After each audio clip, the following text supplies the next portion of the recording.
Hello everyone, welcome back to my mini blog. পিঠা উৎসব, তাই আমাকে কয়েক রকমের পিঠা তৈরি করতে হবে। তাই ভাবলাম আগের দিন রাত্রে যদি পিঠাগুলো তৈরি করে রাখি, তাহলে কিন্তু পিঠা উৎসবের দিন আমার আর এত তড়িঘড়ি করে পিঠা তৈরি করতে হবে না। জাস্ট আমি একটু রেডি হয়ে পিঠা উৎসবে গিয়ে আমি পিঠাগুলো টেবিলে সাজিয়ে ফেলতে পারবো। এই পিঠা উৎসবে আমি বিভিন্ন রকমের পিঠা তৈরি করে টেবিল সাজাবো। তার মধ্যে একটা অন্যতম পিঠা হচ্ছে তারা পিঠা। এটা বেসিক্যালি অনেকে পারে না। তবে এই পিঠার স্বাদটাই কিন্তু অন্যরকম। পানির বদলে দুধ দিয়ে কিন্তু আমরা ডোটা তৈরি নিই।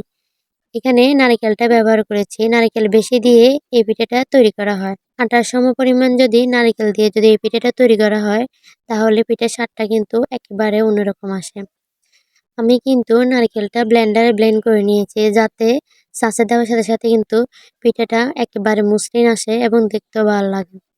আমি এই ছাঁচটা দিয়ে পিঠাগুলো তৈরি করে নিয়েছি। এই ছাঁচটা কিন্তু বাজারে কিনতে পাওয়া যায়।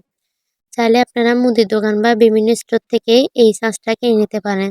তবে এই ছাঁচ দিয়ে তারা পিঠার সাইজটাও কিন্তু অনেক সুন্দর আসে। এই যে পিঠাগুলো আমি কিন্তু মিডিয়াম টু লোতে রেখে ভেজে নিচ্ছি। বেশি হাই হিটে ভাজলে কিন্তু ভিতরটা হবে না, কাঁচা থেকে যাবে। এই যে আমার পিঠাগুলো কালারটা কিন্তু অনেক সুন্দর এসেছে, মাশাআল্লাহ খুব ভালো হয়েছে খেতেও কিন্তু। যদি এই পিঠাটা সিরকায় দিতে চান, তাহলে কিন্তু আগে থেকে চিনি দেওয়া লাগবে না। আর যদি সিরকায় না দেন, তাহলে পিঠার ডোটা করার সময় চিনি দিয়ে করতে হবে।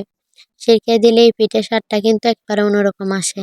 এই পিঠাটা ভাজার সময় গরম গরম উঠিয়ে কিন্তু তেল থেকে উঠিয়ে কিন্তু সিরকাতে দিয়ে দিতে হবে। তারপর উল্টে পাল্টে কিছুক্ষণ পরে উঠিয়ে নিতে হবে। আপনারা চাইলে আমার রেসিপিটা ফলো করে বাসায় ঝটপট তৈরি করে ফেলতে পারেন। ধন্যবাদ সবাইকে। আসসালামু আলাইকুম।